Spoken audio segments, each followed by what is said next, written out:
Hello and welcome to the podcast. This is Ron's Amazing Stories, where we play tales to take you away from today. Have I ever mentioned to you guys that I love stories? Yeah, you have. And that I love your stories even more? Smart boy, got a mind like a steel trap, full of mice. Okay, we have two more from you guys. One is called My Graveyard Story, and the other I've titled Joey and Kung Fu Fighting.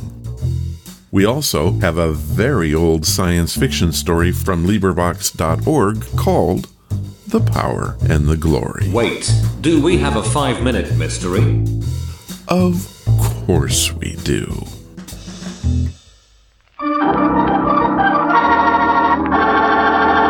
Another 5-minute mystery.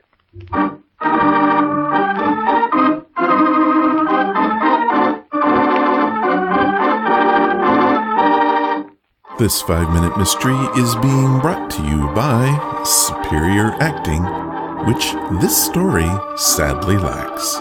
In fact, I've seen more emotion from a turned-over turtle.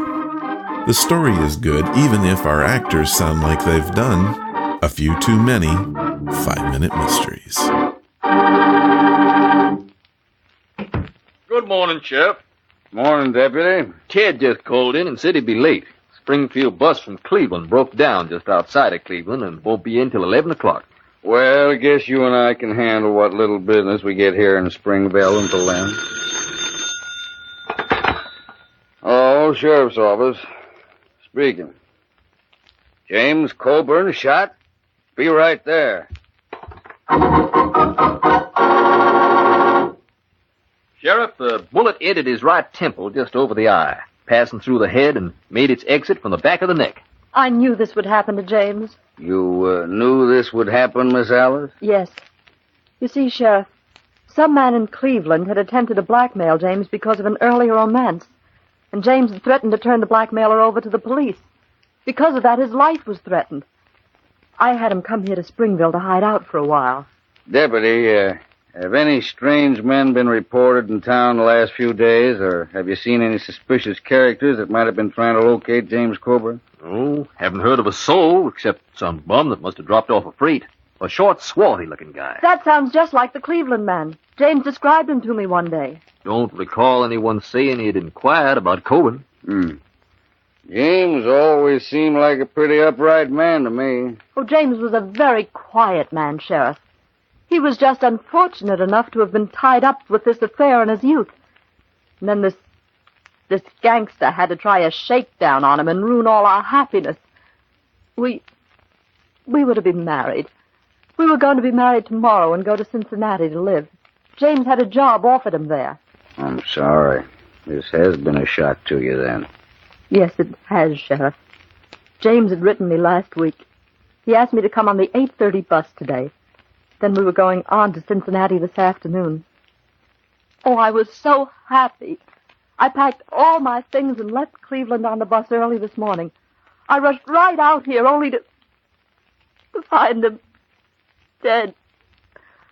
Oh, if only he'd gone to Cincinnati months ago as I begged him. It would have been just the same, Miss Alice. Well, it couldn't have been. He'd have been safe there. No. No, you'd have tracked him there and murdered him, just like you did here. Do you know why the sheriff accused Alice of murdering James Coburn? In just a moment, we shall find out. But first...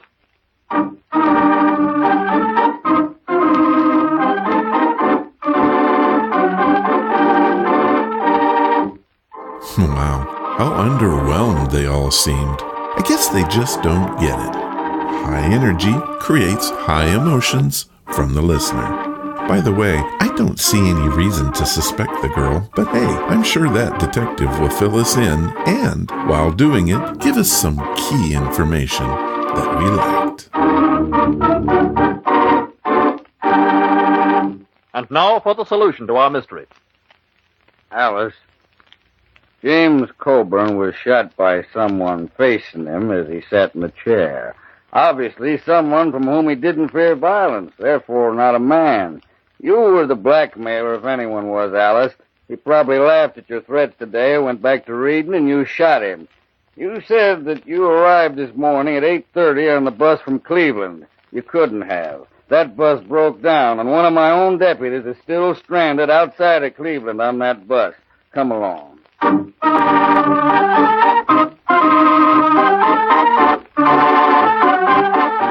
Therefore, not a man? What a statement. That would not fly in this day and age, let me tell you. But hey, maybe in the 1940s, women were no threat. I do have to say that the story was well thought out. I totally missed the Cleveland bus clue. That was a good one.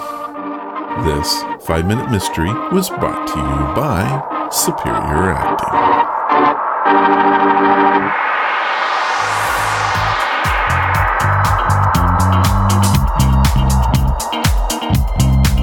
What's that you say? I say we have an email from Brandon White. Brandon writes, I was listening to your podcast and have decided I like the idea of splitting the podcast from the radio show. I'm also glad that you're going to provide both as podcasts. I want to do something to help the show, but I can't sing, talk good, or know anything about podcasting. What can I do?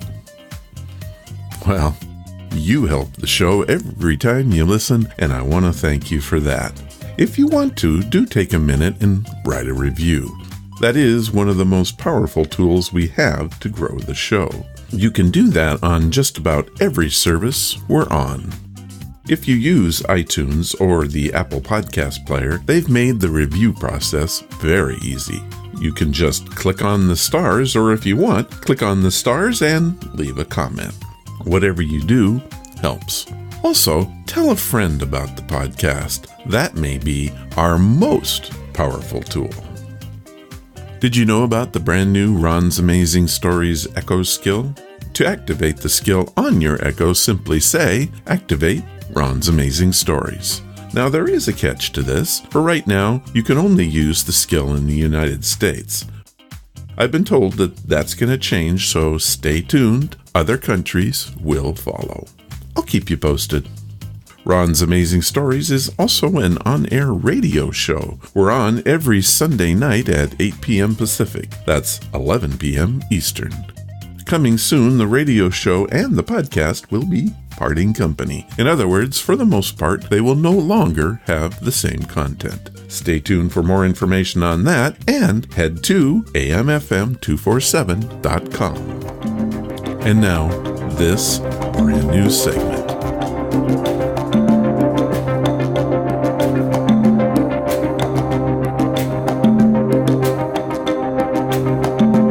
These are your stories, sent by you, for you.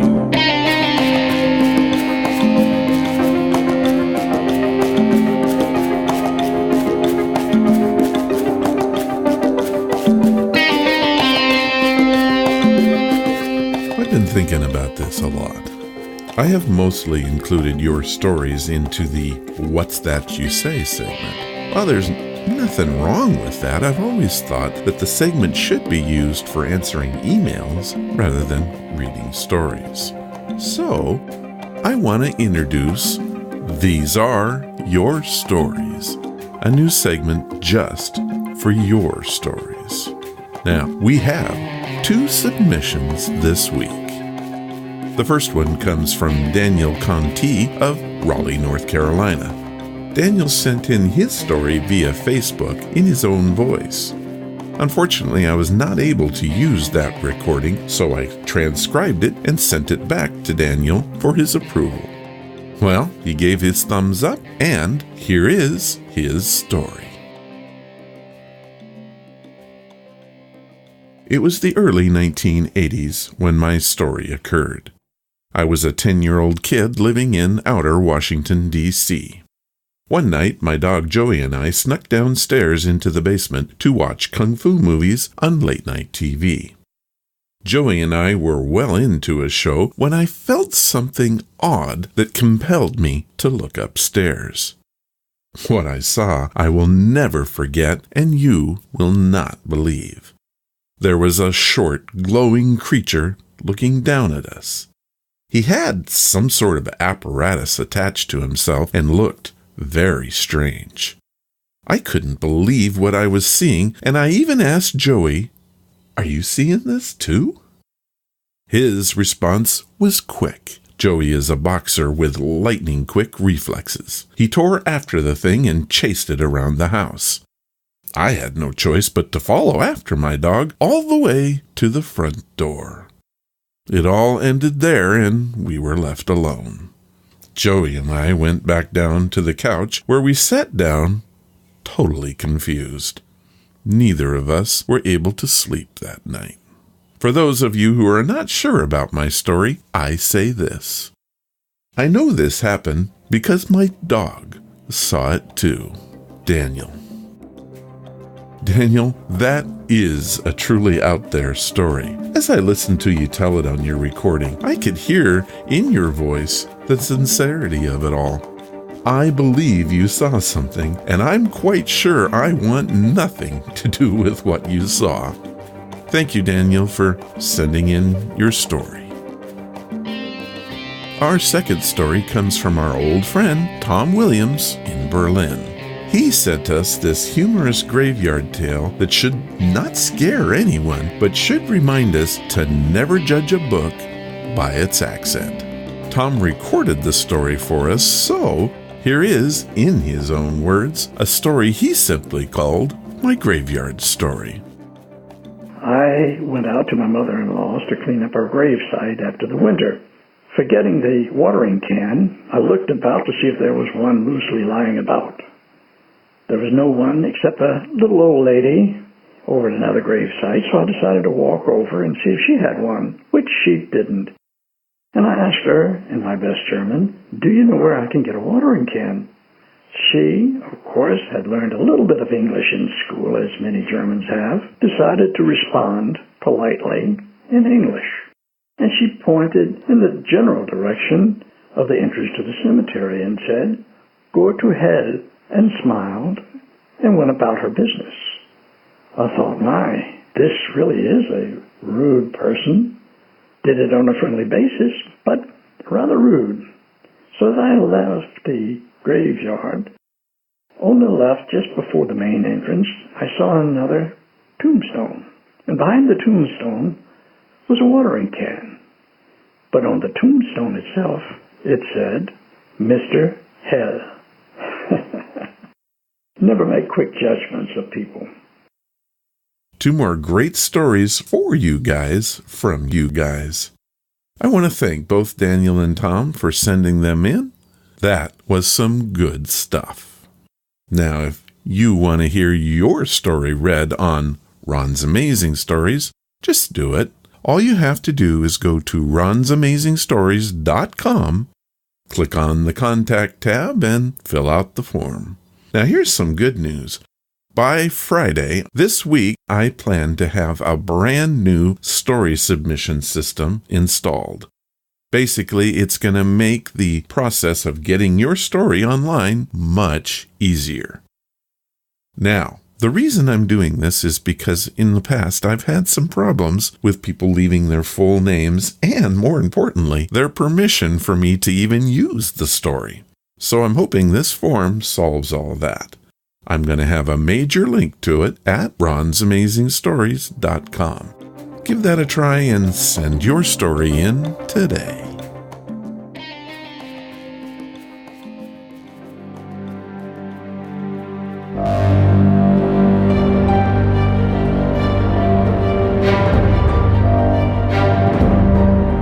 Johnny, is this true?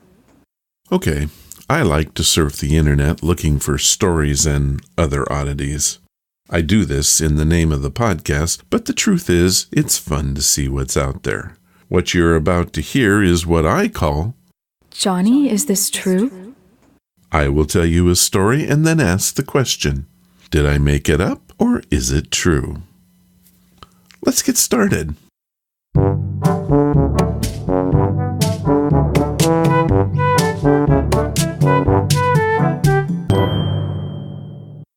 Story 1.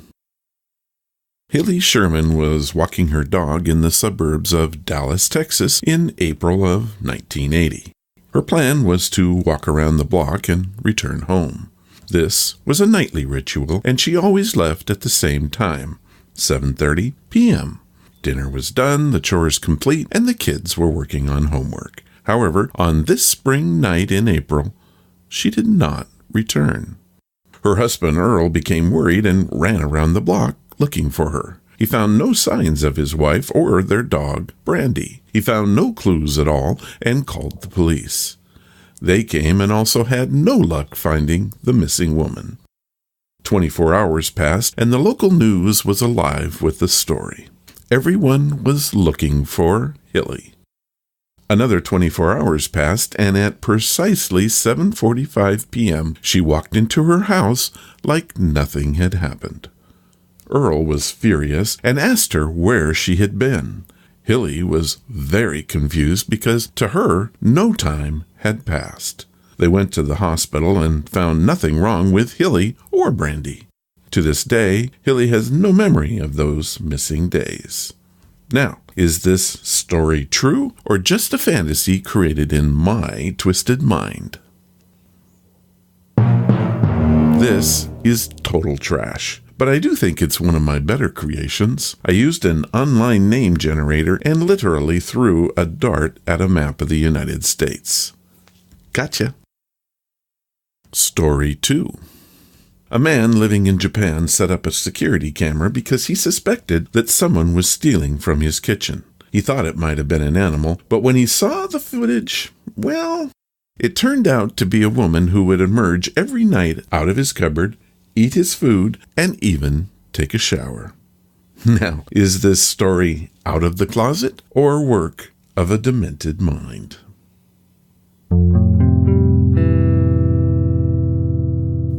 If you said out of the closet, you got it right. She had apparently been living there without the man knowing for an entire year. Now, if you doubt my word, you can review this story for yourself on YouTube. Just search for Woman in a Closet. Story 3. Although English philosopher Jerry Bentham passed away in 1832, that hasn't stopped him from continuing to attend classes.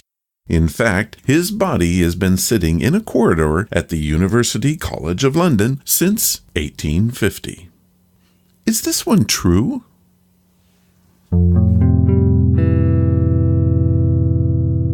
Did you say true? Then pat yourself on the back. Bentham, a man ahead of his time, wanted his head to be mummified and displayed on top of his actual skeleton, clad in a black suit. Unfortunately, the hem embalming left something to be desired. Okay, quite a bit. Bentham's head casing came out more beef jerky than man. Dismayed, school officials commissioned a wax head for the display. What happened to the old one? Well, it got tossed between Bentham's feet. In 1975, students from the college kidnapped the poorly preserved head, holding it for ransom. They demanded 100 pounds. School officials countered with 10, and the students caved. Now, it didn't stop there. Once, the teachers had to break up and recover Bentham's head from a game of soccer. Finally, they got the hint, removed the head to the conservation safe in the Institute of Archaeology, where it remains to this day. Story 4. Clyde Reynolds of Mason County was taken to jail for a very unusual crime. Clyde is a student of crime. He has studied all the famous ones, from the Alcatraz escape to the legendary Brinks robbery. He convinced himself that he could commit the perfect crime. But there was a problem. He's basically a law-abiding citizen. So, how to prove himself? He would steal a fully completed hazelnut mocha coconut milk macchiato from a major coffee company. Sound crazy? Well, it was the stuff of genius. He hired a group of friends to help him pull it off. Each one would order the beverage and pay for it. Clyde would step in, pretend to be that customer, take the drink, and abscond with it. The friend would throw such a fit that the barista would be distracted by the ravings, giving Clyde ample time to get away. Perfect. What Clyde didn't count on was 98-year-old Sarah. The elderly woman hit Clyde so hard with her pocketbook that he was rendered unconscious. Police came and took him away to face his deeds. Now, is this coffee myth, or did it really happen? Well, if you said this one happened, then I fooled you. Not only did I make this up, but I had a whole lot of fun doing it. The only truth in this story is that you can actually buy a hazelnut mocha coconut milk macchiato at Starbucks. How about that?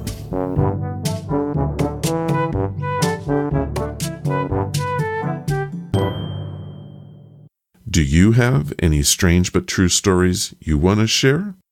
If you do, send them to ronsamazingstories@gmail.com, and I'll use them if I can.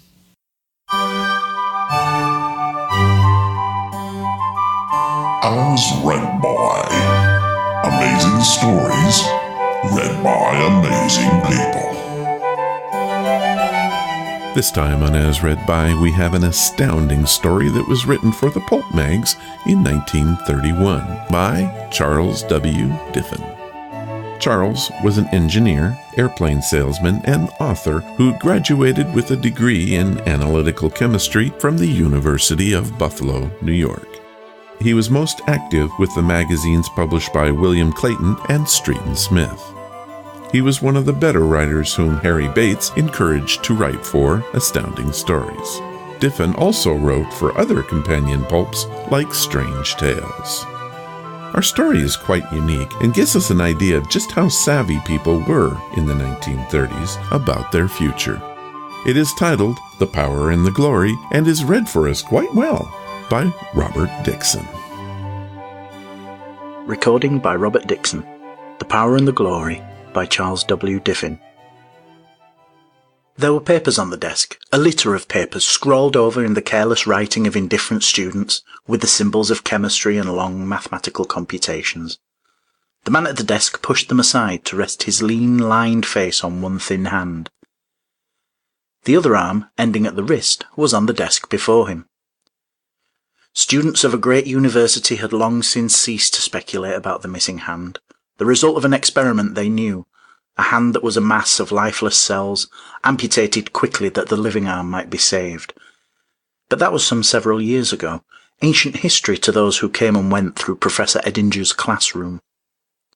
And now Professor Eddinger was weary and old, he told himself, as he closed his eyes to shut out the sight of the interminable papers and the stubby wrist that had ended forever his experiments, and the delicate manipulations which only he could do. He reached slowly for a buzzing phone, but his eyes brightened at the voice that came to him. "I've got it! I've got it!" The words were almost incoherent. "This is Avery, Professor. Avery! You must come at once. You will share in it. I owe it all to you. You will be the first to see. I'm sending a taxi for you." Professor Eddinger's tired eyes crinkled to a smile. Enthusiasm like this was rare among his youngsters, but Avery, with the face of a poet, a dreamer's eyes and the mind of a scientist. Good boy, Avery. A long time since he had seen him, had him in his own laboratory for 2 years. "What's this all about?" he asked. No, said a voice. "I can't tell you. It's too big. Greater than the induction motor. Greater than the electric light. It is the greatest thing in the world. The taxi should be there now. You must come." A knock at the office door where a voice said, "Car for Professor Eddinger," confirmed the excited words. "I'll come," said the professor. "Right away." He pondered as the car whirled him across the city on what this greatest thing in the world might be, and he hoped with gentle scepticism that the enthusiasm was warranted. A young man opened the car door as they stopped. His face was flushed, Eddinger noted, hair pushed back in disarray, his shirt torn open at the throat. "Wait here," he told the driver, and took the professor by the arm to hurry him into a dilapidated building. "Not much of a laboratory," he said, "but we'll have better, you and I. We'll have better." The room seemed bare with its meagre equipment, but it was neat, as became the best student of Professor Edinger. Rows of reagent bottles stood on the shelves, but the tables were a litter of misplaced instruments and broken glassware, where trembling hands had fumbled in heedless excitement. "Glad to see you again, Avery." The gentle voice of Professor Edinger had lost its tired tone. "It's been 2 years you've been working, I judge. Now what is this great discovery, boy? What have you found?" The younger man, in whose face the colour came and went, and whose eyes were shining from dark hollows that marked long days and sleepless nights, still clung to the other's arm. "It's real," he said. "It's great. It means fortune and fame, and you're in on that, Professor. The old master," he said, and clapped a hand affectionately upon a thin shoulder. "I owe it all to you, and now I have learned. No, you shall see for yourself. Wait." He crossed quickly to a table. On it was an apparatus. The eyes of the older man widened as he saw it. It was intricate, a maze of tubing. There was a glass bulb above, the generator of a cathode ray, obviously, and electromagnets below and on each side. Beneath was a crude sphere of heavy lead, a retort it might be, and from this there passed 2 massive insulated cables.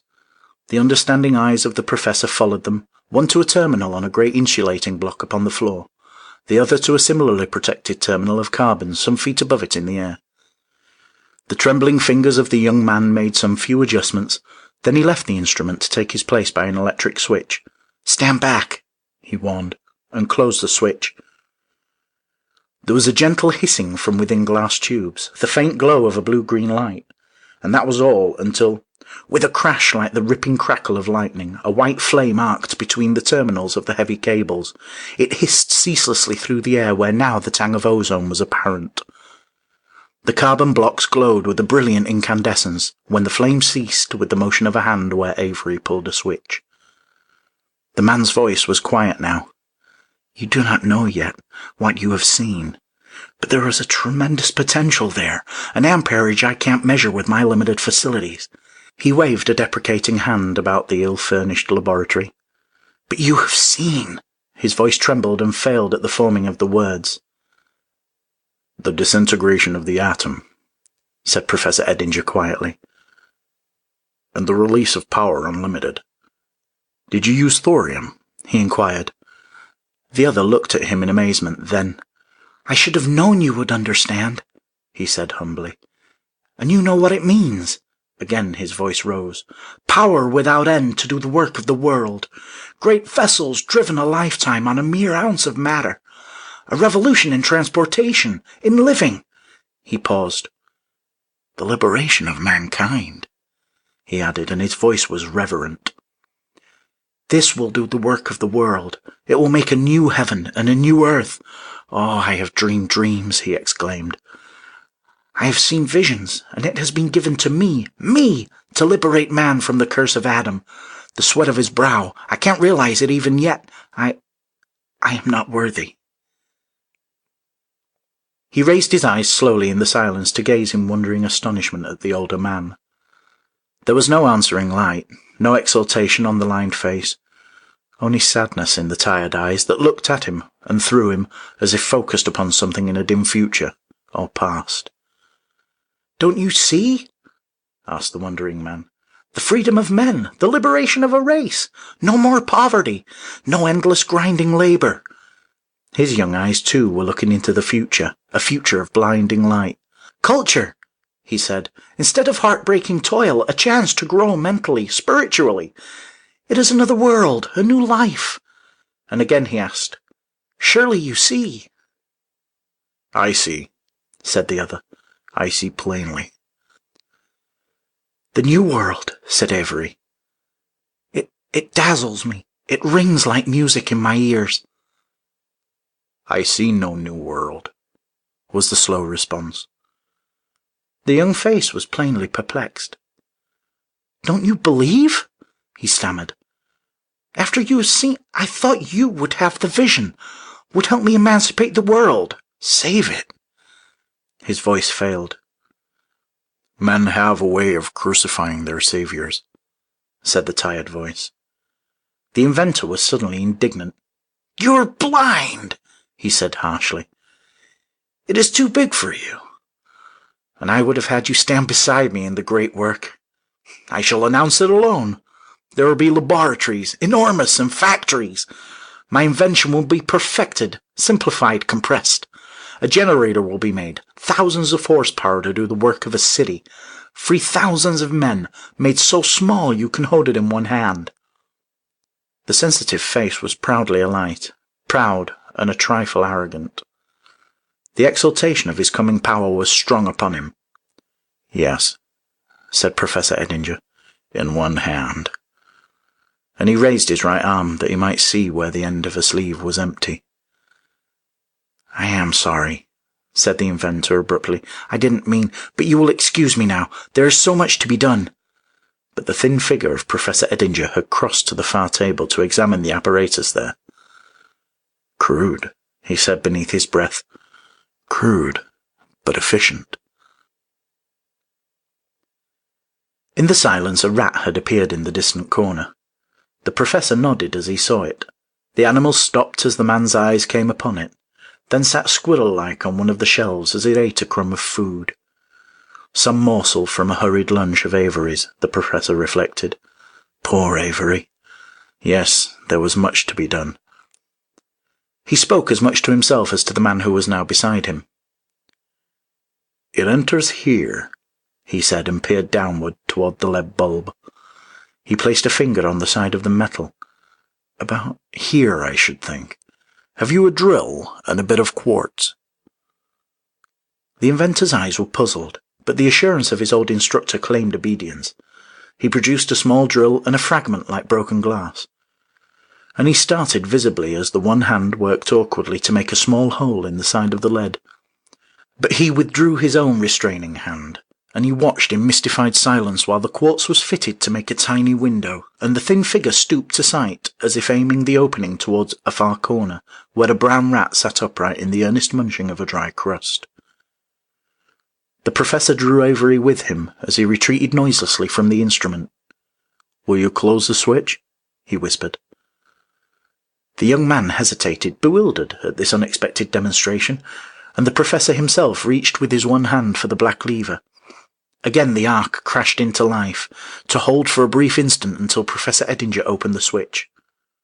Well, demanded Avery, what's all the show? Do you think you're teaching me anything? About my own instrument?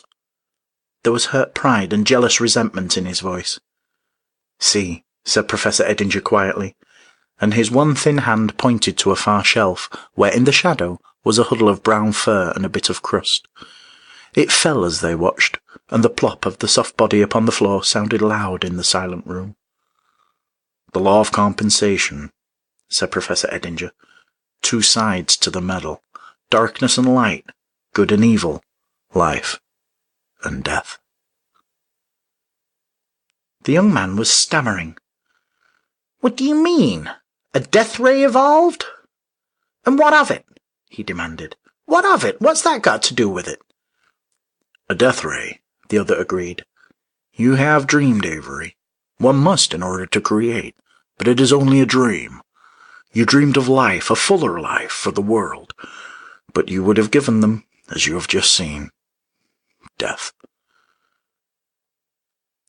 The face of Avery was white as wax. His eyes glared savagely from dark hollows. A rat! He protested. You have killed a rat, and you say! He raised one trembling hand to his lips to hold them from forming the unspeakable words. A rat, said the professor, or a man, or a million men. We will control it. All men will have it, the best and the worst, and there is no defense. It will free the world. It will destroy it. No! And the white-faced man was shouting now. You don't understand. You can't see. The lean figure of the scientist straightened to its full height. His eyes met those of the younger man, silent now before him, but Avery knew the eyes never saw him. They were looking far off, following the wings of thought. In the stillness the man's words came harsh and commanding. Do you see the cities? He said, crumbling to ruins under the cold stars, the fields? They are rank with wild growth, torn and gullied by the waters. A desolate land where animals prowl, and the people! Wandering bands, lower as the years drag on, than the beasts themselves. The children dying, forgotten, in the forgotten lands. A people to whom the progress of our civilization is one with the ages past, for whom there is again the slow, toiling road toward the light. And somewhere, perhaps, a conquering race, the most brutal and callous of mankind, rioting in their sense of power and dragging themselves down to oblivion. His gaze came slowly back to the room and the figure of the man still fighting for his dream. "They would not," said Avery hoarsely. "They'd use it for good." "Would they?" asked Professor Edinger. He spoke simply as one stating simple facts. "I love my fellow men," he said, "and I killed them in thousands in the last war. I and my science and my poison gas." The figure of Avery slumped suddenly upon a chair. His face was buried in his hands. "And I would have been," he groaned, "the greatest man in the world." "You shall be greater," said the professor, "though only we shall know it. You and I. You will save the world from itself." The figure, bowed and sunken in the chair, made no move. The man was heedless of the kindly hand upon his shoulder. His voice, when he spoke, was that of one afar off, speaking out of a great loneliness. "You don't understand," he said dully. "You can't." But Professor Edinger, a cog in the wheels of a great educational machine, glanced at the watch on his wrist. Again his thin shoulders were stooped, his voice tired. "My classes," he said. "I must be going." In the gathering dusk, Professor Edinger locked carefully the door of his office. He crossed beyond his desk and fumbled with his one hand for his keys. There was a cabinet to be opened, and he stared long in the dim light at the object he withdrew. He looked approvingly at the exquisite workmanship of an instrument where a generator of the cathode ray and an intricate maze of tubings surmounted electromagnets and a round lead bulb. There were terminals for attaching heavy cables. It was a beautiful thing. His useless arm moved to bring an imaginary hand before the window of quartz in the lead sphere. "Power," he whispered and repeated Avery's words. "Power to build a city or destroy a civilization. And I hold it in one hand." He replaced the apparatus in the safety of its case. "The saviors of mankind," he said, and his tone was harsh and bitter. But a smile, whimsical, kindly, crinkled his tired eyes as he turned to his desk and its usual litter of examination papers. "It is something, Avery," he whispered to that distant man, "to belong in so distinguished a group." This story was published in July of 1931 in Astounding magazine. It would be 15 years later that the United States would begin testing the atomic bomb. Although this weapon was not quite that, it was pretty amazing that science fiction writers of that day had an inkling of what atomic power could do. Pretty scary stuff is my thought. What did you think? I encourage you to head to our Facebook page and chime in.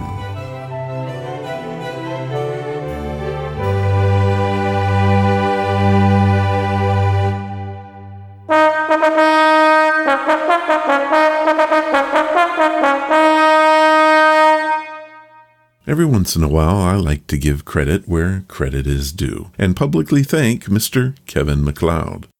Kevin is an American composer and musician. He has composed over 2,000 pieces of royalty-free library music and made them available under a Creative Commons copyright license. Kevin not only has provided 90% of the music you hear on Ron's Amazing Stories, but I also consider him a friend. As you may have noticed, we have a new segment, and if you guessed that Kevin wrote the music, you'd be right. Now, I wanted to play this piece in its entirety for your enjoyment, so here is I Can Feel It Coming by Kevin MacLeod, Incompetech.com, licensed under Creative Commons by Arbitration 3.0 license. Thank you, Kevin.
That's it for the podcast this time, and we've had another bundle of stories for sure.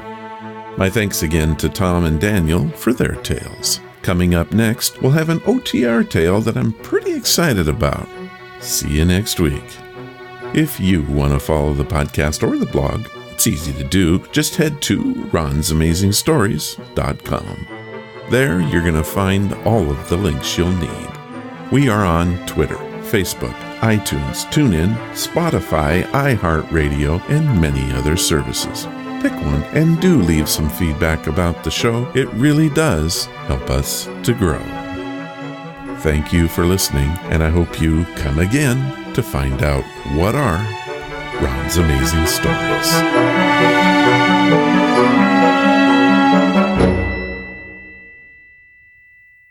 All of the vintage audio used in the podcast is believed to be in the public domain. Ron's Amazing Stories does not own the rights to any of the old-time radio used here. If you hold the rights to any of the shows played, please contact us immediately at ronsamazingstories.com.